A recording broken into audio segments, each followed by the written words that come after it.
Tu connais cette sensation qui te réveille au milieu de la nuit, ce doute persistant qui te fait remettre en question chaque geste d'affection que tu reçois, cette voix intérieure qui te murmure que tu n'es pas digne d'être aimé, que cette personne qui te regarde avec tendresse finira par découvrir qui tu es vraiment et s'enfuira. Tu as passé des années à construire des murs autour de ton cœur, à interpréter chaque silence comme un rejet, chaque distance comme une confirmation de tes peurs les plus profondes. Et pendant tout ce temps, quelqu'un est resté là, patient, présent, t'offrant un amour que tu n'arrives pas à recevoir pleinement, parce que quelque chose en toi te convainc que c'est impossible, que ça ne peut pas être réel, que ça finira forcément par s'effondrer. Carl Jung a découvert quelque chose de profondément troublant dans ses recherches sur la psyché humaine, quelque chose que la plupart des thérapeutes modernes ignorent ou n'osent pas aborder. Il a identifié un mécanisme psychologique qui nous pousse à saboter systématiquement les relations authentiques tout en nous accrochant désespérément à des connexions toxiques qui confirment nos blessures les plus anciennes. Ce mécanisme opère dans l'ombre de notre conscience, et tant qu'il reste invisible, il continue de détruire les ponts que la vie construit vers notre bonheur. Dans cette vidéo, je vais te révéler exactement comment ce saboteur intérieur fonctionne, pourquoi tu as été programmé à repousser l'amour véritable, et surtout, comment tu peux enfin briser ce cycle pour accueillir pleinement la personne qui t'aime réellement. Ce que tu vas découvrir pourrait transformer radicalement ta façon de percevoir tes relations et te permettre enfin de recevoir ce que tu mérites depuis toujours. Jung a passé plus de 60 ans à explorer les profondeurs de l'âme humaine, et parmi toutes ses découvertes, celle qui concerne notre capacité à recevoir l'amour est peut être la plus révolutionnaire et la moins comprise. Il a observé que nous portons tous en nous ce qu'il appelait une image intérieure de l'amour, façonnée par nos premières expériences relationnelles, principalement avec nos parents ou figures parentales. Cette image devient le filtre à travers lequel nous interprétons toutes les manifestations d'affection que nous recevons par la suite. Et voici ce qui est véritablement troublant dans cette découverte. Si ton image intérieure de l'amour est associée à la souffrance, à l'abandon, à la conditionnalité ou au rejet, alors ton inconscient va systématiquement déformer la réalité pour confirmer cette croyance. Une personne peut t'aimer profondément, sincèrement, inconditionnellement, et tu ne le verras tout simplement pas. Ton psychisme va littéralement filtrer les preuves d'amour authentique pour ne retenir que ce qui correspond à ton schéma intérieur blessé. Cette découverte explique pourquoi tant de personnes passent leur vie à côté du bonheur relationnel. Pourquoi elles attirent répétitivement les mêmes types de partenaires destructeurs, ou pourquoi elles finissent par détruire les rares relations saines qui parviennent à franchir leurs défenses. Jung appelait ce phénomène la projection de l'ombre relationnelle, et il considérait que c'était l'un des obstacles les plus puissants au développement de la conscience humaine. Ce qui rend cette dynamique particulièrement dangereuse, c'est qu'elle opère de manière totalement inconsciente. Tu ne choisis pas de repousser l'amour, tu ne décides pas consciemment de saboter tes relations. Ton inconscient le fait pour toi, avec une précision chirurgicale, en utilisant des mécanismes de défense qui ont été mis en place dans ton enfance pour te protéger de la douleur. Le problème est que ces mécanismes qui t'ont peu être sauvés autrefois sont maintenant devenus ta prison, t'empêchant d'accéder à l'intimité et à la connexion authentique que ton âme désire si profondément. Le danger de cette situation ne peut pas être sous-estimé. Chaque fois que tu rejettes inconsciemment une manifestation d'amour authentique, tu renforces la croyance que tu n'es pas aimable. Chaque fois que tu interprètes négativement un geste de tendresse, tu creuses un peu plus le fossé entre toi et la personne qui essaie de t'atteindre. Et avec le temps, cette personne qui t'aime vraiment peut finir par s'épuiser, non pas parce qu'elle a cessé de t'aimer, mais parce qu'elle se heurte constamment à un mur invisible qu'elle ne peut ni voir ni comprendre. C'est ainsi que nous perdons les personnes qui nous aiment le plus, non pas à cause d'un manque d'amour, mais à cause de notre incapacité tragique à le reconnaître et à le recevoir. Jung a écrit dans ses mémoires que la tâche la plus difficile de l'existence humaine n'est pas de trouver quelqu'un qui nous aime, mais de devenir capable d'accepter cet amour quand il se présente à nous. Avant de continuer cette exploration profonde de la psyché et de l'amour, je veux te poser une question qui mérite toute ton attention. As-tu déjà eu cette sensation terrifiante que la personne qui t'aime va finir par te quitter une fois qu'elle aura vraiment compris qui tu es? Ce sentiment d'être un imposteur dans ta propre relation, de porter un masque que tu crains de voir tomber à tout moment. Si cette peur te semble familière, je veux que tu saches que tu n'es pas seul et que cette expérience que Jung a identifiée comme la peur fondamentale de l'intimité touche des millions de personnes qui, comme toi, ont appris très tôt que l'amour était conditionnel ou dangereux. Prends un moment pour réfléchir et partage dans les commentaires, en commençant par cette phrase « Ma plus grande peur dans l'amour » et que ta réponse honnête pourrait être exactement ce dont une autre personne a besoin pour réaliser qu'elle n'est pas seule dans cette lutte silencieuse. En partageant ton expérience, tu participes à ce que Jung considérait comme essentiel pour la guérison collective, la reconnaissance que nos souffrances les plus intimes sont en réalité universellement partagées. L'histoire de la découverte de ce mécanisme psychologique par Jung est fascinante et remonte à l'un de ses cas les plus complexes. Au début des années 1920, une femme nommée dans ses notes cliniques, sous le pseudonyme de Margaret, vint le consulter pour ce qu'elle décrivait comme une incapacité chronique à maintenir des relations amoureuses. Elle avait traversé une série de mariages et de liaisons qui s'étaient tous terminés de manière similaire. Dès qu'un homme commençait à l'aimer véritablement et à lui montrer un attachement profond, elle ressentait une anxiété insupportable, un besoin irrépressible de fuir ou de provoquer la rupture. Paradoxalement, elle se retrouvait souvent attirée par des hommes émotionnellement indisponibles ou abusifs, des relations qui lui causaient une immense souffrance, mais qu'elle parvenait pourtant à maintenir pendant des années. Jung fut immédiatement intrigué par ce schéma contradictoire. Comment une femme intelligente, consciente de sa propre souffrance, pouvait-elle systématiquement choisir la douleur plutôt que l'amour? En explorant l'histoire de Margaret, à travers de nombreuses séances d'analyse, Jung découvrit que son père avait été un homme profondément aimant, mais atteint d'une maladie chronique qui l'avait emporté quand elle avait 7 ans. Sa mère, accablée par le deuil, s'était progressivement retirée émotionnellement, laissant la petite fille avec une équation psychique dévastatrice. L'amour véritable égale la perte. La disponibilité émotionnelle égale l'abandon imminent. Son inconscient avait appris très tôt que s'attacher à quelqu'un qui vous aime vraiment est la recette garantie pour une souffrance insupportable. Les hommes indisponibles ou cruels, paradoxalement, représentaient une forme de sécurité.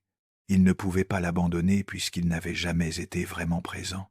Cette découverte bouleversa Jung et l'amena à formuler ce qu'il appellerait plus tard la théorie des complexes relationnels, ces structures psychiques autonomes qui se forment autour de nos premières expériences d'amour et qui continuent d'influencer notre vie affective de manière souterraine pendant des décennies.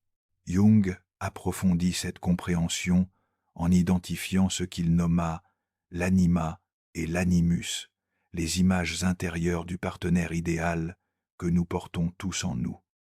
Ces images ne sont pas neutres, elles sont profondément colorées par nos expériences précoces et par l'inconscient collectif, cet héritage psychique de l'humanité entière.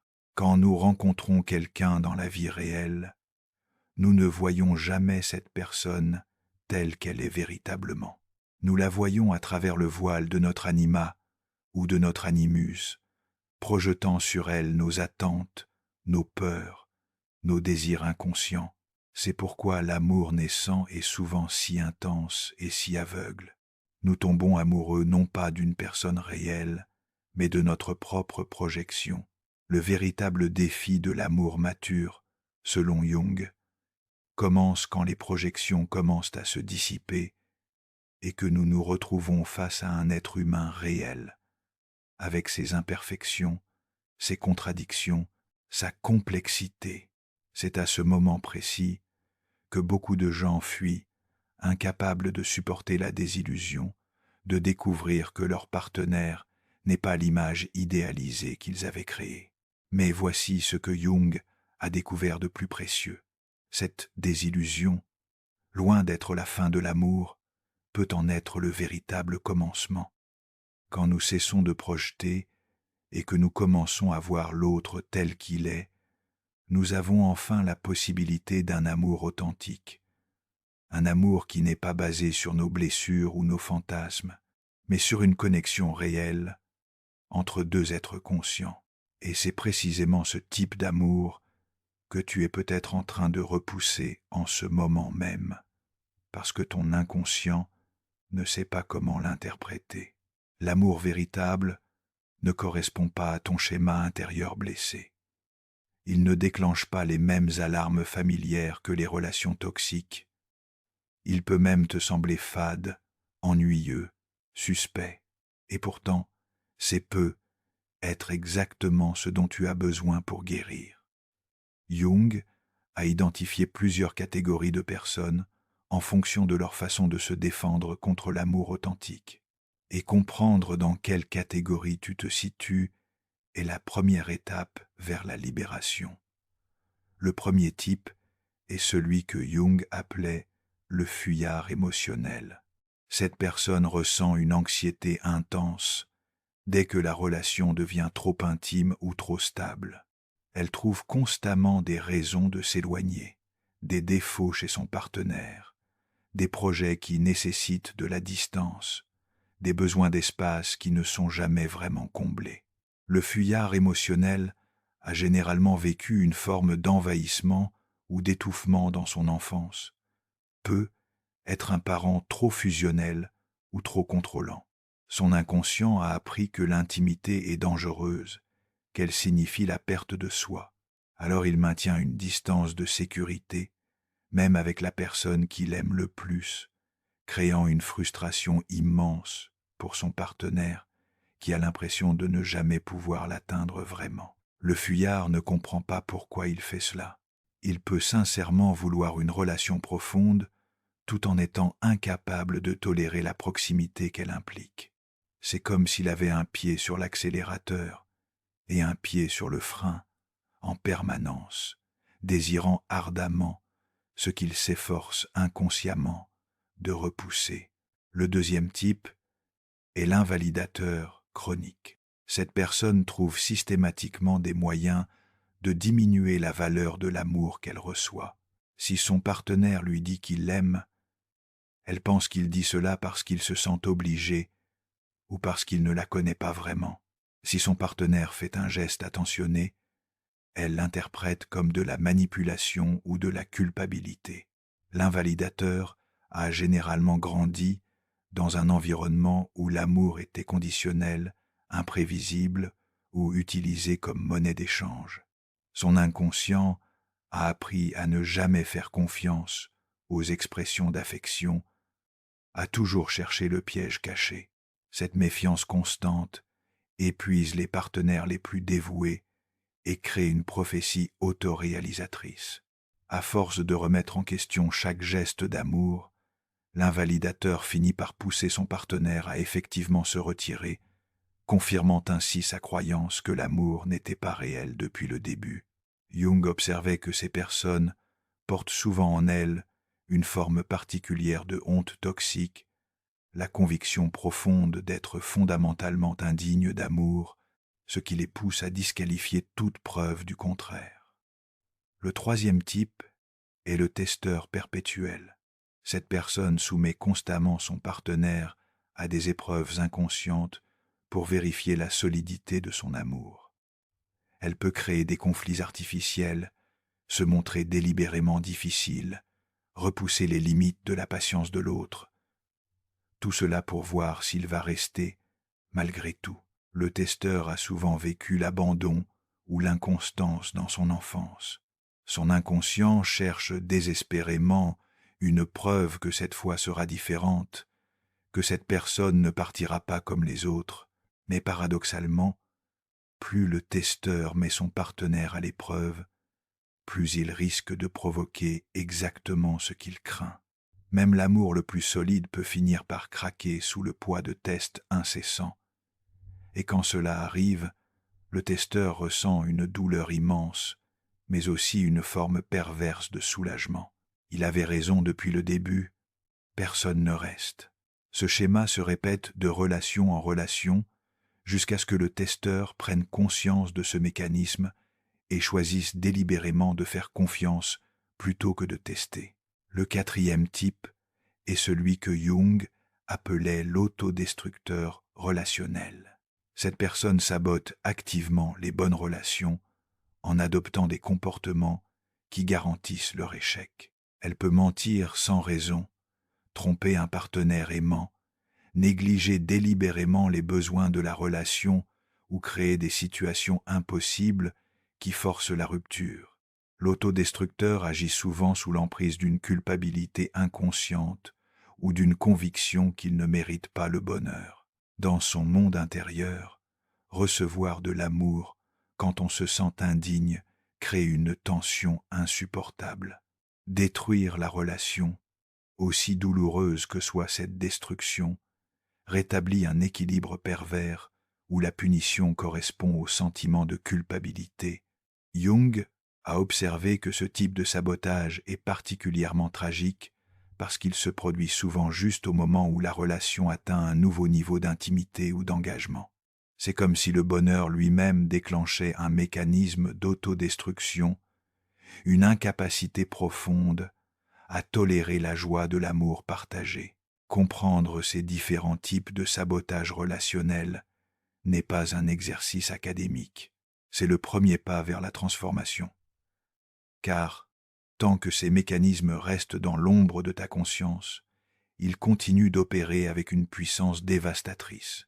Mais dès que tu les amènes à la lumière, dès que tu peux nommer ce que tu fais et pourquoi tu le fais, tu commences à récupérer le pouvoir que tu avais cédé à ton inconscient blessé. Jung insistait sur le fait que nous ne pouvons pas changer ce que nous n'avons pas d'abord reconnu. La conscience est le premier et le plus puissant outil de transformation. Et cette conscience ne vient pas d'une compréhension intellectuelle superficielle, mais d'une reconnaissance profonde, émotionnelle, viscérale de nos propres schémas. C'est pourquoi ce travail peut être douloureux. Se voir clairement avec toutes ses défenses et ses sabotages n'est pas confortable, mais c'est le prix de la liberté. Les dangers de ne pas entreprendre ce travail de conscience sont considérables et s'étendent bien au-delà de la sphère relationnelle. Jung a observé que les personnes qui repoussent systématiquement l'amour authentique développent souvent une forme de dessèchement psychique. Elles deviennent progressivement plus cyniques, plus isolées, plus convaincues que l'amour véritable n'existe pas ou n'est pas pour elles. Cette fermeture du cœur a des répercussions sur tous les aspects de la vie. La créativité s'étiole, la joie devient rare et suspecte. Les connexions humaines restent superficielles par nécessité défensive, et avec le temps, une forme de dépression existentielle peut s'installer, un sentiment que la vie est fondamentalement vide et que les promesses du bonheur sont des illusions cruelles. Jung appelait cette condition la pétrification de l'âme, et il la considérait comme l'une des tragédies les plus courantes et les plus silencieuses de l'existence humaine moderne. Il est important de comprendre aussi les manifestations physiques de ce blocage relationnel. Le corps et la psyché ne sont pas séparés, et les blessures que nous portons dans notre capacité d'aimer se manifestent souvent à travers des symptômes corporels, des tensions chroniques dans la poitrine, comme si le cœur était enfermé dans une armure, des problèmes digestifs liés à l'incapacité de recevoir et d'assimiler la nourriture émotionnelle, des troubles du sommeil causés par l'hypervigilance qui nous empêche de nous abandonner même dans le repos, des douleurs dans le dos et les épaules qui portent le poids de toutes les émotions non exprimées. Jung travaillait souvent avec les manifestations corporelles de ses patients, reconnaissant que la guérison devait se faire à tous les niveaux de l'être. Ignorer ces signaux du corps, c'est ignorer une partie essentielle de notre système d'alarme intérieur. Ces symptômes ne sont pas là pour nous punir, mais pour nous alerter que quelque chose a besoin d'attention et de guérison. Un autre danger majeur est celui de la transmission intergénérationnelle des blessures.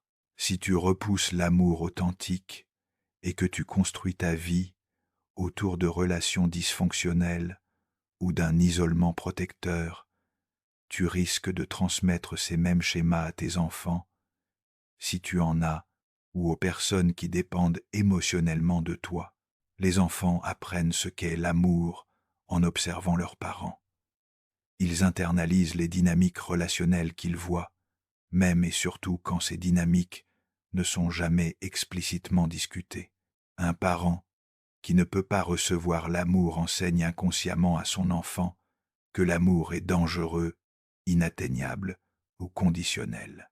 Cette transmission se fait en silence, à travers des milliers de micro-interactions, de regards, de tensions non dites, et ainsi, les blessures passent de génération en génération, créant des lignées entières de personnes incapables d'aimer et d'être aimées pleinement. Briser ce cycle peut être l'acte le plus courageux et le plus important que tu puisses accomplir, non seulement pour toi-même, mais pour tous ceux qui viendront après toi. Il y a aussi le danger de ce que Jung appelait la possession par le complexe. Quand nos schémas relationnels inconscients deviennent trop puissants, nous cessons d'être des individus autonomes, faisant des choix libres. Nous devenons les marionnettes de nos complexes, réagissant automatiquement aux situations selon des programmes établis dans notre enfance. Tu as être déjà vécu ces moments où tu te regardes agir dans une relation comme si tu étais un spectateur impuissant de tes propres comportements destructeurs. Tu sais que tu es en train de saboter quelque chose de précieux. Tu voudrais t'arrêter, mais une force plus grande que ta volonté consciente te pousse à continuer. C'est cela, la possession par le complexe. Et tant que tu restes possédé, tu n'es pas vraiment vivant. Tu répètes simplement des scénarios écrits il y a longtemps par quelqu'un d'autre, probablement un enfant blessé qui essayait de survivre dans un environnement qui ne répondait pas à ses besoins. Libérer cet enfant intérieur, lui permettre enfin de guérir, est au cœur du processus que Jung a développé. Le processus d'intégration que Jung a élaboré pour guérir ses blessures relationnelles se déroule en plusieurs phases distinctes, chacune avec ses propres défis et ses propres récompenses. La première phase est celle de la reconnaissance. Il s'agit de devenir conscient de tes propres schémas de sabotage, non pas comme des concepts abstraits, mais comme des expériences vécues et répétées dans ta propre vie. Cette reconnaissance nécessite un regard honnête et courageux sur ton histoire relationnelle. Quels sont les thèmes qui se répètent? Comment tes relations ont-elles typé? Qu'est-ce qui t'a typiquement échoué?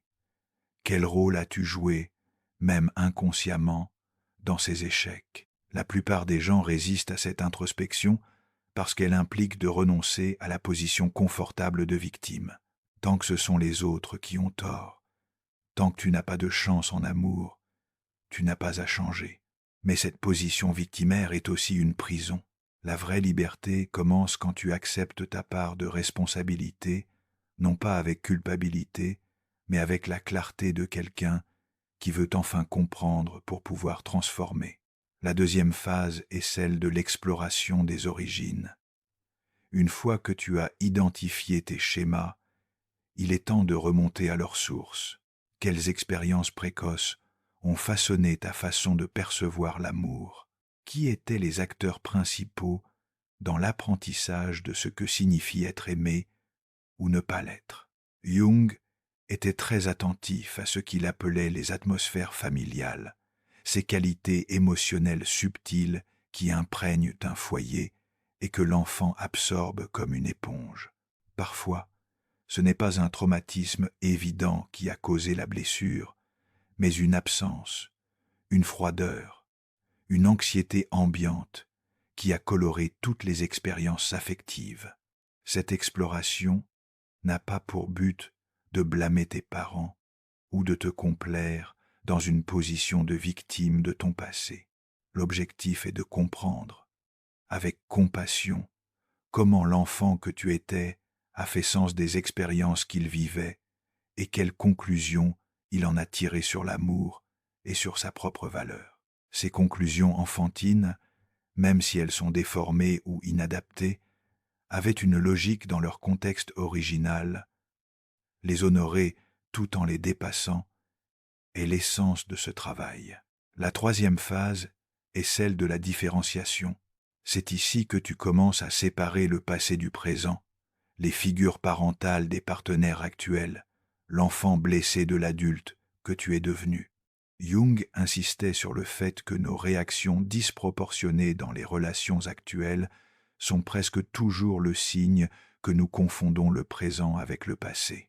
Quand ton partenaire arrive en retard et que tu ressens une vague de panique ou de rage, semble excessive par rapport à la situation, c'est probablement parce que cet événement a déclenché un souvenir émotionnel ancien, peut être l'attente interminable d'un parent qui n'est jamais venu. La différenciation consiste à développer la capacité de reconnaître ces moments de confusion temporelle et à se rappeler consciemment que la personne devant toi n'est pas ton père, ta mère ou toute autre figure de ton passé. Elle est elle-même, avec ses propres raisons, ses propres limitations et son propre amour pour toi, qui n'est pas conditionné par les schémas de ton histoire. Jung a également identifié un phénomène qu'il appelait la contamination des complexes, où plusieurs blessures relationnelles anciennes se combinent pour créer une réaction émotionnelle disproportionnée dans le présent. Par exemple, si tu as vécu à la fois l'abandon d'un parent et le rejet de tes premiers amours, ces deux blessures peuvent se fusionner, créant une sensibilité extrême à tout signe possible d'éloignement dans tes relations actuelles. Si vous souhaitez approfondir ces enseignements et les appliquer dans votre vie quotidienne, découvrez l'e-book La méthode Lotte de Jung, 5 minutes par jour pour la paix intérieure et la clarté mentale, via le QR code à l'écran ou via le commentaire ci-dessous. Jung considérait que nous projetons sur nos partenaires non seulement nos images idéalisées, mais aussi nos parties sombres, les aspects de nous-mêmes que nous avons rejetés ou réprimés.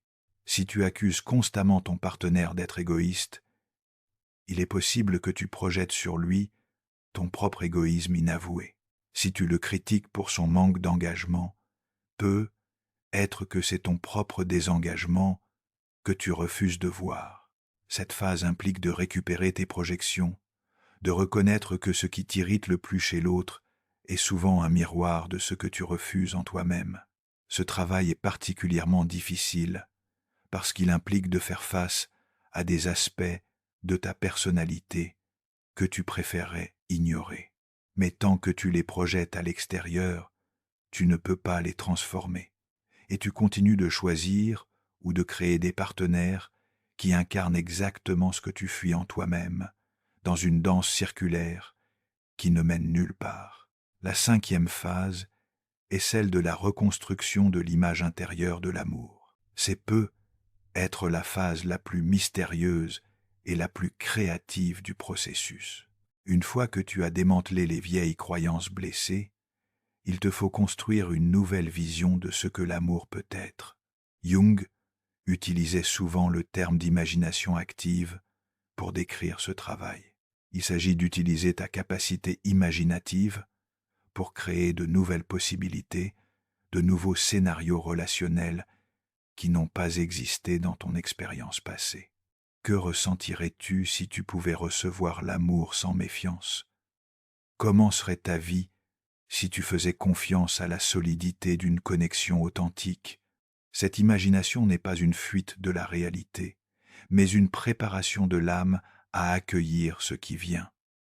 Jung croyait profondément que ce que nous pouvons imaginer, nous pouvons le manifester. En créant d'abord intérieurement une nouvelle possibilité, tu prépares le terrain pour qu'elle se réalise dans ta vie extérieure. L'histoire nous offre de nombreux exemples de personnes qui ont traversé ce processus de transformation avec des degrés divers de succès. L'un des cas les plus fascinants est celui de Sabina Spielrein, qui fut d'abord patiente de Jung, puis sa collègue, et une pionnière de la psychanalyse. Spielrein avait vécu une enfance traumatisante, marquée par la violence de son père et l'instabilité émotionnelle de sa mère. Quand elle arriva à la clinique Burgelsli à 19 ans, elle était dans un état de confusion psychologique profonde, incapable de former des relations stables ou de recevoir de l'affection sans la transformer en quelque chose de destructeur. Son travail avec Jung, puis son propre cheminement analytique, l'amenèrent à développer une compréhension profonde des mécanismes qui l'avaient emprisonnée. Elle finit par devenir elle-même une analyste respectée et par établir des relations significatives, transformant ses blessures en sagesse qu'elle put transmettre à d'autres. Son parcours illustre que même les origines les plus traumatisantes ne déterminent pas nécessairement notre destinée relationnelle, pourvu que nous soyons prêts à entreprendre le travail de conscience nécessaire. À l'opposé, l'histoire nous offre l'exemple tragique de Friedrich Nietzsche, un génie philosophique dont l'incapacité à recevoir et à maintenir l'amour marqua toute son existence. Nietzsche avait perdu son père très jeune et avait grandi dans un foyer dominé par des femmes qu'il percevait comme étouffantes et moralisatrices. Il développa une méfiance profonde envers l'intimité et une tendance à idéaliser, puis à dévaluer les femmes qui s'approchèrent de lui. Son amour non réciproque pour Lou Andrea Salomé, suivi d'une rupture amère, illustre parfaitement le schéma du testeur perpétuel qui finit par détruire ce qu'il désirait le plus. Nietzsche passa les dernières années de sa vie dans un isolement profond, son génie intellectuel incapable de compenser le vide affectif qui le rongeait. Jung lui-même analysa le cas de Nietzsche et conclut que sa folie finale était en partie le résultat de cette amputation émotionnelle, de ce refus ou cette incapacité de laisser l'amour adoucir la dureté de sa vision du monde. Un exemple contemporain particulièrement instructif est celui de la relation entre le poète Rainer Maria Rilke et la sculptrice Clara Westhoff. Rilke, malgré son extraordinaire sensibilité artistique, portait une blessure d'abandon profonde liée à une mère qui l'avait habillé en fille pendant son enfance et qui alternait entre fusion excessive et rejet glacial. Quand il épousa Clara, il était sincèrement amoureux et désirait construire une vie ensemble. Mais très rapidement l'intimité quotidienne devint insupportable pour lui. Il commença à créer des distances, d'abord subtiles, puis de plus en plus grandes, finissant par passer la majeure partie de son mariage séparé de sa femme, voyageant à travers l'Europe, écrivant des lettres d'amour, mais évitant soigneusement la présence physique prolongée. Rilke illustre parfaitement le fuyard émotionnel, qui peut aimer profondément, mais ne peut pas tolérer la proximité que l'amour implique. Sa poésie est remplie de méditations sur l'amour et la solitude, témoignant d'une conscience aiguë de son propre dilemme, mais d'une incapacité à le résoudre autrement que par l'art.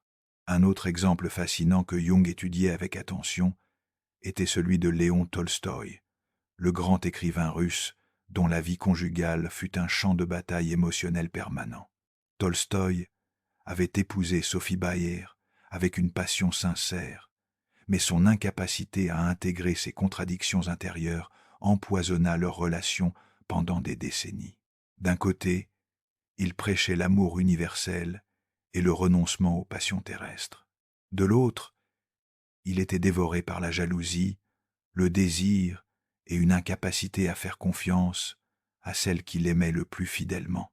Tolstoï représente ce que Jung appelait la dissociation entre l'idéal et le vécu, cette fracture intérieure qui nous fait professer des valeurs que nous sommes incapables d'incarner dans nos relations les plus intimes. Sophie l'aima jusqu'à son dernier souffle, même après des décennies de conflits et de souffrances mutuelles. Et Tolstoï, dans ses derniers moments, s'enfuit de chez lui, incapable même à la mort de recevoir l'amour de celle qui lui avait tout donné. Cette fuite finale peut être le symbole le plus poignant du fuyard émotionnel qui préfère mourir seul, plutôt que d'accepter la vulnérabilité de l'amour reçu. Ces exemples historiques nous montrent que l'intelligence, le talent ou même la conscience de ses propres schémas ne suffisent pas pour les transformer.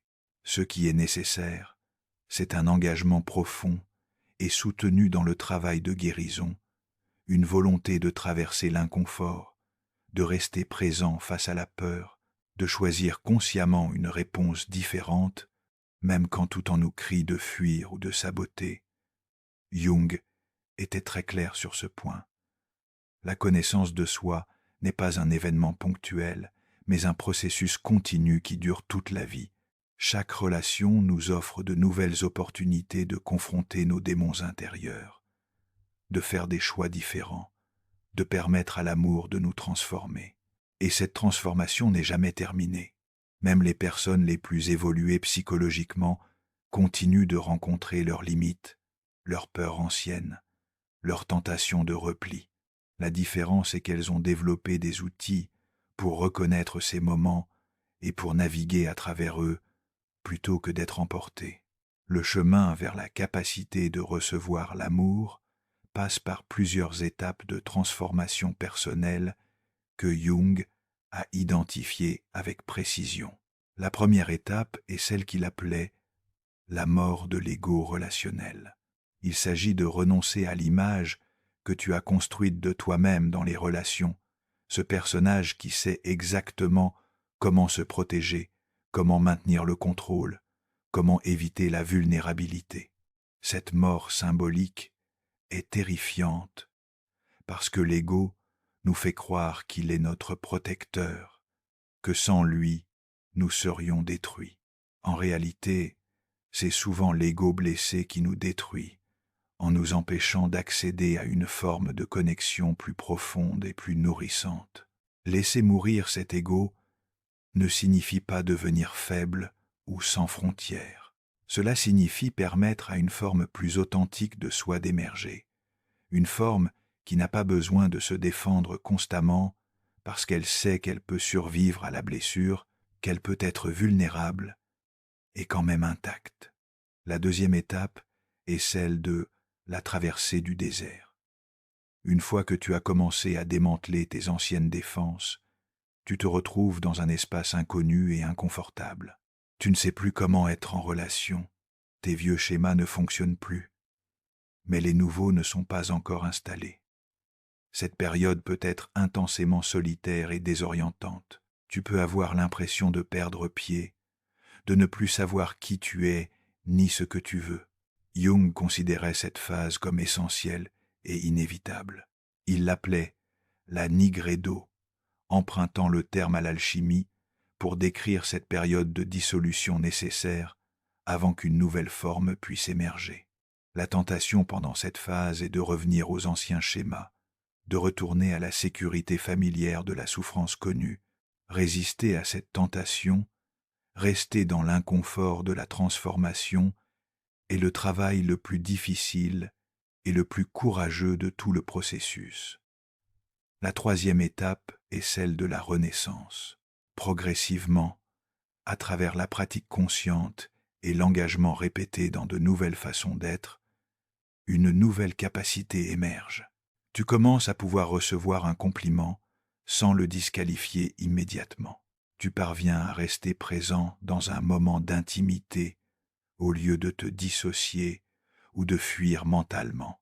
Tu ressens l'amour de quelqu'un et, au lieu de la panique habituelle, tu éprouves quelque chose qui ressemble à de la gratitude, peut être même à de la paix. Ces moments sont d'abord rares et fragiles.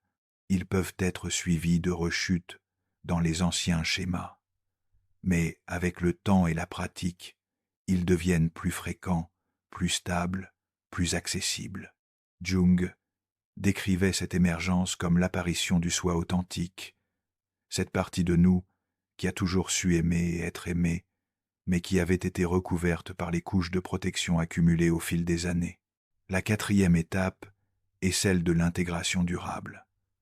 Il ne suffit pas d'avoir quelques moments de clarté pour que la transformation soit complète. Il faut que ces nouvelles capacités s'enracinent profondément, qu'elles deviennent ta nouvelle façon d'être par défaut, plutôt qu'un effort conscient permanent. Cette intégration se produit à travers la répétition, à travers le fait de choisir encore et encore la vulnérabilité plutôt que la protection, l'ouverture plutôt que la fermeture, la confiance plutôt que la méfiance. Elle se produit aussi à travers les moments d'échec, quand tu retombes dans les vieux schémas et que tu trouves le courage de te relever et de recommencer. Jung insistait sur le fait que l'individuation, ce processus de devenir pleinement soi-même, n'est jamais un chemin linéaire. C'est une spirale qui nous ramène parfois au même thème, mais chaque fois à un niveau différent de conscience et de capacité. Il existe une cinquième étape, que Jung mentionnait plus rarement, réservée à ceux qui ont traversé les 4 premières avec courage et persévérance. Il l'appelait la capacité de bénédiction relationnelle. C'est le stade où non seulement tu peux recevoir l'amour, mais où ta présence même devient une source de guérison pour les autres. Les personnes qui atteignent ce niveau ont transformé leurs blessures en médecine. Leur propre parcours de souffrance et de transformation leur a donné une compréhension profonde de la douleur relationnelle et leur capacité à rester ouverte et aimant.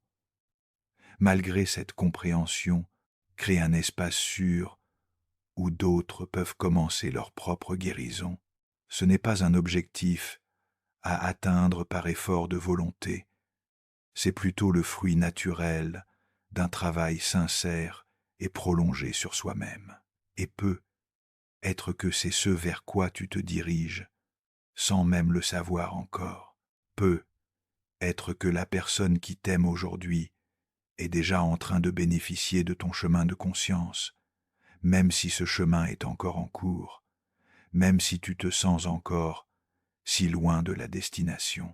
Sur ce chemin de transformation, il existe plusieurs armadillas communes que Jung a identifiées et qu'il est crucial de connaître pour les éviter. La première armadilla est celle de l'intellectualisation. C'est la tentation de transformer le travail émotionnel profond en exercice mental abstrait. Tu peux lire tous les livres sur la psychologie des relations, comprendre parfaitement tes schémas sur le plan conceptuel, et pourtant rester complètement prisonnier d'eux dans ta vie réelle. L'intellectualisation est une défense sophistiquée, qui te donne l'illusion d'avoir fait le travail sans jamais avoir vraiment touché la blessure. Le vrai travail se fait dans le corps, dans les émotions, dans les moments concrets où tu choisis d'agir différemment, même quand chaque cellule de ton être te pousse vers l'ancien schéma. Les concepts ne sont utiles que s'ils sont incarnés, vécus, mis en pratique dans la vie quotidienne. La deuxième armadilla est celle de la dépendance au thérapeute ou au guide. Certaines personnes trouvent dans le processus thérapeutique lui-même un substitut aux vraies relations. Elles peuvent développer une connexion profonde avec leur thérapeute, un espace sûr où elles se sentent comprises et acceptées, et utiliser cette connexion pour éviter de prendre des risques dans des relations réelles. Jung était très attentif à ce danger et insistait sur le fait que le but de l'analyse n'est pas de créer une relation parfaite avec l'analyste, mais de développer des capacités qui peuvent être appliquées dans la vie en dehors du cabinet. Le thérapeute est un pont, pas une destination. Si tu trouves plus de sécurité dans ta relation thérapeutique que dans tes relations quotidiennes, il est peu être temps de te demander si tu n'utilises pas le processus de guérison comme une autre forme d'évitement. La troisième armadilla est celle du perfectionnisme de la guérison. C'est la croyance que tu dois être complètement guéri avant de pouvoir être en relation, que tu dois d'abord résoudre tous tes problèmes intérieurs avant de mériter l'amour. Cette attitude, bien qu'elle semble responsable, est en réalité une autre forme de sabotage. Elle te maintient dans un état perpétuel de préparation qui ne se concrétise jamais. La vérité est que la guérison profonde ne peut se faire qu'à travers les relations, pas en dehors d'elles. C'est dans le creuset de l'intimité réelle, avec ses frictions et ses défis, que nos blessures peuvent vraiment être transformées. Attendre d'être parfait pour aimer, c'est comme attendre de savoir nager avant d'entrer dans l'eau. À un moment donné, il faut faire le saut, imparfait et vulnérable comme nous sommes. La quatrième armadilla est celle du narcissisme spirituel. C'est la tentation de transformer le travail sur soi en source de fierté et de supériorité. Tu peux commencer à te voir comme quelqu'un de plus évolué que les autres parce que tu as fait ce travail intérieur, créant une nouvelle forme de distance et de protection sous le déguisement de l'évolution spirituelle. Jung mettait en garde contre cette inflation de l'ego qui peut accompagner le travail de conscience. Le vrai signe de progrès n'est pas que tu te sentes supérieur aux autres, mais que tu te sentes plus humble, plus conscient de tes propres limitations, plus compatissant envers les luttes de chacun. Quelqu'un qui a vraiment intégré ses blessures ne regarde pas les autres de haut. Il reconnaît en chaque personne le même combat universel pour aimer et être aimé. Et cette reconnaissance crée une connexion plutôt qu'une séparation.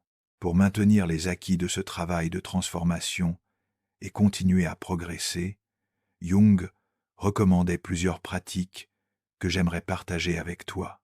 La première est la pratique de l'observation quotidienne de soi. Il s'agit de développer un témoin intérieur qui peut observer tes réactions émotionnelles et comportementales sans s'identifier à elles. Quand tu ressens la panique monter dans un moment d'intimité, le témoin peut noter cette panique est là plutôt que d'être complètement submergé par elle. Cette simple distance crée un espace de choix. Tu n'es plus obligé de réagir automatiquement. Tu peux observer la réaction, la reconnaître comme un vieux schéma et choisir une réponse différente. Cette pratique demande de la persévérance parce que les automatismes sont puissants.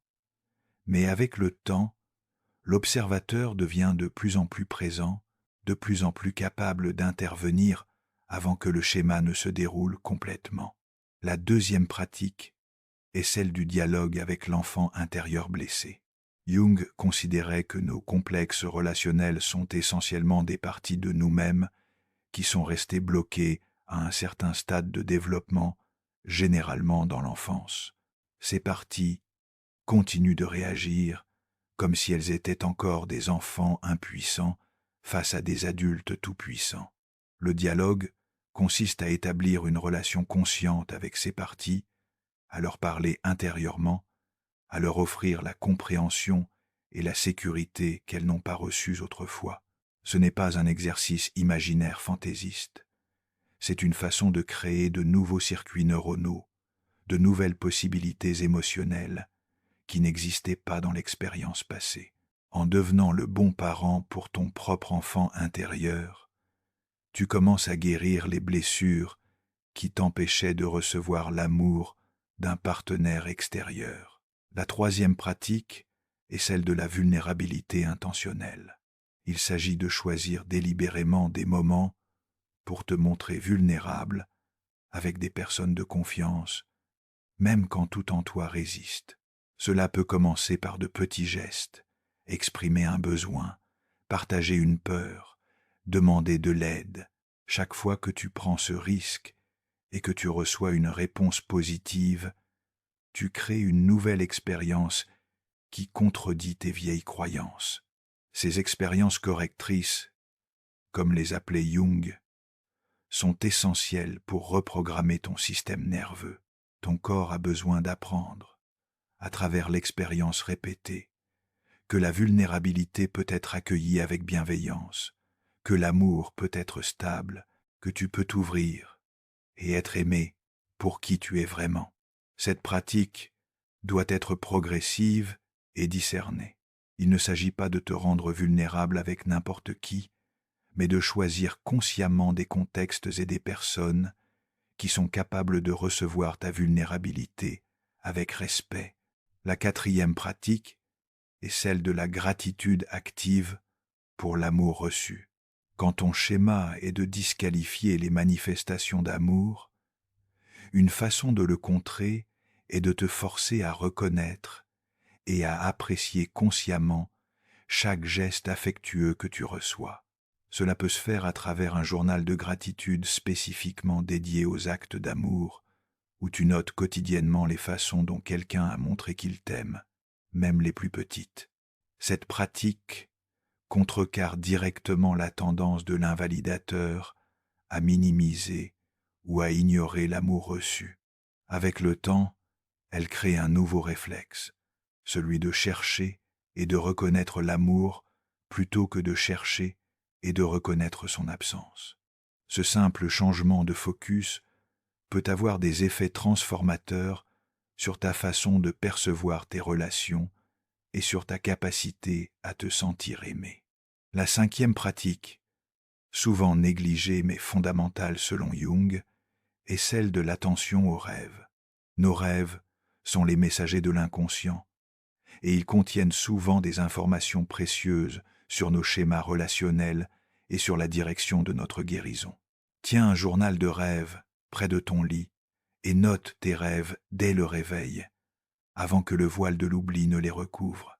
Porte une attention particulière aux personnages qui apparaissent dans tes rêves, à la nature de tes interactions avec eux, aux émotions qui accompagnent ces rencontres oniriques. Souvent, les rêves nous montrent des possibilités relationnelles que notre conscience éveillée n'ose pas encore envisager. Ils peuvent aussi révéler les peurs profondes qui bloquent notre capacité d'aimer, les figures parentales intériorisées qui continuent d'influencer nos choix, les parties de nous-mêmes qui attendent d'être reconnues et intégrées. Jung considérait le travail avec les rêves comme indispensable à tout processus de transformation profonde. La sixième pratique est celle de la création de rituels de connexion consciente. Dans notre époque de distraction permanente, il est facile de laisser les relations se vider de leur substance, de partager un espace physique avec quelqu'un sans jamais vraiment se rencontrer. Les rituels créent des moments sanctuarisés où la connexion peut se produire. Ce peut être un repas quotidien partagé sans écran, une promenade hebdomadaire dédiée à la conversation profonde, un moment chaque soir où vous vous regardez dans les yeux et partagez une gratitude ou une peur. Ces rituels peuvent sembler artificiels au début, surtout si tu es habitué à éviter l'intimité. Mais avec le temps, ils créent un conteneur sûr où l'amour peut se développer et s'approfondir. Il signale aussi à ton partenaire que tu choisis consciemment cette relation que tu investis du temps et de l'énergie dans sa croissance, que malgré tes peurs et tes limitations, tu es engagé dans ce chemin avec lui ou elle. Jung voyait dans ce travail de guérison relationnelle quelque chose de plus grand qu'un simple développement personnel. Il considérait que chaque individu qui devient capable d'aimer et d'être aimé authentiquement contribue à l'évolution de la conscience collective de l'humanité. Nous sommes tous reliés par ce qu'il appelait l'inconscient collectif, ce réservoir partagé d'images, de symboles et de patterns qui transcendent les frontières individuelles. Quand tu guéris ta capacité d'aimer, tu ne guéris pas seulement toi-même. Tu contribues à guérir quelque chose dans le tissu même de la psyché humaine. Les relations authentiques que tu crées deviennent des modèles, des possibilités nouvelles qui s'inscrivent dans l'inconscient collectif et deviennent accessibles à d'autres. Jung croyait profondément que le travail intérieur individuel était la contribution la plus précieuse que chacun pouvait apporter au monde, plus importante même que les grandes actions extérieures. Cette vision transforme radicalement notre compréhension de la souffrance relationnelle. Ce n'est plus simplement une malchance personnelle ou une déficience individuelle. C'est un appel à la transformation qui a des implications bien au-delà de notre petite vie. Chaque fois que nous choisissons de faire face à nos peurs plutôt que de les fuir, chaque fois que nous restons ouverts alors que tout en nous voudrait se fermer, chaque fois que nous permettons à quelqu'un de nous aimer, malgré notre conviction d'être indigne, nous accomplissons un acte de courage qui résonne dans des dimensions que nous ne percevons même pas. Jung parlait souvent du concept de synchronicité, ces coïncidences significatives qui semblent relier notre monde intérieur au monde extérieur d'une manière mystérieuse. Il observait que les personnes engagées dans un travail de conscience profond vivaient souvent des synchronicités remarquables, comme si l'univers lui-même conspirait pour soutenir leur transformation. Peut être que ta présence ici, dans cette vidéo, à ce moment précis de ta vie, est elle-même une synchronicité, un signe que quelque chose en toi est prêt pour le prochain pas. Les recherches modernes en neurosciences commencent à confirmer ce que Jung avait intuité il y a un siècle. Notre cerveau est plastique, capable de se remodeler tout au long de la vie. Les schémas relationnels qui se sont formés dans l'enfance ne sont pas des sentences définitives. À travers des expériences répétées d'attachement sécure, à travers la pratique consciente de nouvelles façons d'être en relation, nous pouvons littéralement recabler notre cerveau, créant de nouvelles voies neuronales qui soutiennent la capacité d'aimer et d'être aimé. Ce processus prend du temps. Il demande de la patience, de la persévérance et souvent de l'aide professionnelle. Mais il est possible.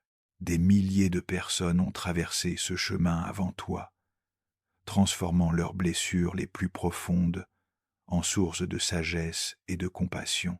Ce qui semblait impossible devient possible dès que tu prends la décision de commencer, dès que tu choisis de croire que tu mérites mieux que la répétition éternelle de tes schémas douloureux. Cette perspective donne un sens plus large à la souffrance que tu as pu être traversée dans tes relations. Les blessures que tu portes ne sont pas seulement les tiennes, elles sont aussi les blessures de ta lignée familiale, de ton époque, de l'humanité dans son ensemble. En les guérissant en toi, tu participes à une guérison collective dont tu ne mesures peu, être pas toute l'ampleur, et la personne qui t'aime vraiment, celle que tu as, peut être repoussée, ou dont tu as douté. Elle aussi fait partie de cette grande trame. Sa capacité à t'aimer malgré tes défenses, sa patience face à tes moments de fermeture, son choix de rester quand tout en toi essayait de la faire partir, tout cela est un cadeau non seulement pour toi, mais pour quelque chose de plus grand. L'amour authentique qui parvient à traverser les barrières de notre peur est rare et précieux. Il mérite d'être reconnu, honoré et accueilli. Revenons maintenant à Margaret, cette patiente dont je t'ai parlé au début, celle qui avait poussé Jung à explorer ses mécanismes de sabotage relationnel. Après plusieurs années de travail analytique, quelque chose de remarquable se produisit. Margaret rencontra un homme qui l'aimait véritablement, et pour la première fois de sa vie, elle ne s'enfuit pas. Oh, elle ressentit toutes les angoisses habituelles, toutes les impulsions de fuite, tous les doutes sur la sincérité de cet amour. Mais cette fois, elle avait des outils pour reconnaître ses réactions comme des échos du passé plutôt que des vérités sur le présent. Elle put, avec un effort conscient et répété, rester présente dans cette relation malgré son inconfort. Elle put parler de ses peurs à son partenaire au lieu de les agir à travers le sabotage. Elle put, petit à petit, laisser l'amour de cet homme toucher les parties d'elle-même qu'elle avait gardées si longtemps protégées. Ce ne fut pas un processus facile ni linéaire.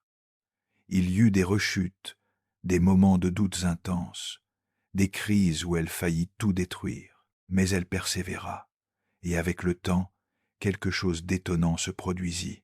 Elle commença à croire qu'elle pouvait être aimée. Ce qui rendait le parcours de Margaret particulièrement touchant, c'était la façon dont elle avait appris à communiquer avec son partenaire pendant ces moments de panique. Jung lui avait enseigné à reconnaître les premiers signes d'activation de son complexe d'abandon, cette tension subtile qui précédait les comportements de fuite. Quand elle sentait cette tension monter, au lieu de s'en défendre ou de l'agir, elle avait appris à dire simplement à son partenaire quelque chose comme « Je sens mon vieux schéma s'activer en ce moment. Je ne crois pas vraiment que tu vas partir, mais une partie de moi a très peur. » Cette communication radicalement honnête accomplissait plusieurs choses simultanément. Elle brisait le cycle automatique de la réaction inconsciente. Elle invitait son partenaire dans son monde intérieur, créant une intimité plus profonde. Et elle lui donnait l'opportunité de la rassurer de manière ciblée, adressant directement la peur plutôt que de se défendre contre un comportement inexplicable. Cette pratique de communication consciente est quelque chose que tu peux apprendre aussi, quelle que soit la nature de tes propres schémas relationnels. Dans ses notes, Jung décrit le moment où Margaret lui annonça son mariage. Il écrit avoir vu dans ses yeux quelque chose qu'il n'y avait jamais vu auparavant, une forme de paix, une confiance en la vie qui remplaçait la vigilance anxieuse qui l'avait toujours caractérisée. Elle n'était pas devenue une autre personne, elle était devenue elle-même plus pleinement, intégrant les parties blessées plutôt que de les laisser la gouverner. Jung considérait ce type de transformation comme l'objectif ultime de son travail, non pas de supprimer la souffrance ou de créer une personnalité parfaite, mais de permettre à quelqu'un de vivre pleinement, d'aimer et d'être aimé malgré ses cicatrices, peut être même à cause d'elles, car nos blessures, quand elles sont intégrées, deviennent la source de notre compassion, de notre profondeur, de notre capacité à comprendre la souffrance d'autrui. Cette histoire n'est pas seulement celle de Margaret, c'est potentiellement la tienne.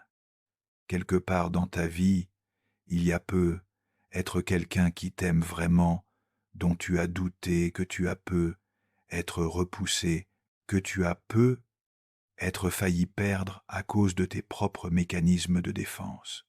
Ou peu, être quelqu'un que tu n'as pas encore rencontré, mais que tu rencontreras, et quand ce moment viendra, tu auras le choix. Tu pourras laisser tes vieux schémas prendre le dessus, répétant le même cycle de fermeture et de sabotage, ou tu pourras choisir consciemment de rester ouvert, de faire confiance malgré la peur, de recevoir cet amour comme le cadeau précieux qu'il est. Ce choix n'est pas facile. Il demande un courage que Jung comparait à celui du héros des mythes anciens, affrontant ses dragons intérieurs pour conquérir le trésor de l'amour authentique. Mais c'est un choix qui est toujours disponible, à chaque instant, dans chaque relation. Si tu es arrivé jusqu'ici dans cette vidéo, c'est probablement parce que quelque chose en toi résonne profondément avec ce que je viens de partager. Peut-être as-tu reconnu tes propres schémas, ta propre façon de repousser l'amour, ta propre incapacité à recevoir ce que tu désires si profondément, et peut-être es-tu prêt pour un changement, prêt à entreprendre ce travail de conscience qui peut transformer ta vie relationnelle. Je veux que tu saches que ce chemin, bien que difficile, est possible. Des milliers de personnes ont traversé cette transformation, pas en devenant parfaites, mais en devenant plus conscientes, plus ouvertes, plus capables d'aimer et d'être aimées. Tu as le droit à cette transformation. Toi aussi, tu as le droit de croire que quelqu'un peut t'aimer vraiment, inconditionnellement, avec toutes tes imperfections et tes blessures. Et si cette personne est déjà dans ta vie, n'abandonne pas, ne laisse pas tes vieux schémas te voler ce qui pourrait être le plus beau cadeau de ton existence. Si ces mots ont touché quelque chose en toi, si tu sens que ce canal peut t'accompagner dans cette exploration profonde de la psyché et de l'amour, je t'invite à t'inscrire maintenant. Chaque semaine, nous plongeons ensemble dans les enseignements de Jung et d'autres grands explorateurs de l'âme humaine, cherchant les clés qui peuvent ouvrir les portes de notre prison intérieure. Ce n'est pas un chemin que l'on doit parcourir seul. En rejoignant cette communauté, tu trouveras des personnes qui, comme toi, ont décidé de faire face à leurs démons plutôt que de les fuir, qui ont choisi la conscience plutôt que le confort de l'ignorance. Le travail que nous faisons ici n'est pas de la simple curiosité intellectuelle, c'est un engagement envers ta propre transformation, envers ta capacité à vivre une vie plus authentique et plus connectée. Chaque vidéo est une invitation à regarder plus profondément en toi-même, à découvrir des vérités que tu as pu être évitées pendant des années, mais qui détiennent la clé de ta liberté relationnelle. Inscris-toi maintenant et continue cette exploration avec nous. Aime la vidéo si elle t'a touché, partage-la avec quelqu'un qui pourrait en avoir besoin, et rappelle-toi ceci dans les moments de doute. La personne qui t'aime vraiment mérite que tu fasses ce travail, et toi aussi, tu le mérites. Tu mérites de connaître la paix de l'amour reçu, la joie de l'intimité sans peur, la profondeur d'une connexion qui ne dépend pas de ta performance ou de tes défenses. Cette possibilité existe pour toi, ici, maintenant. N'abandonne pas.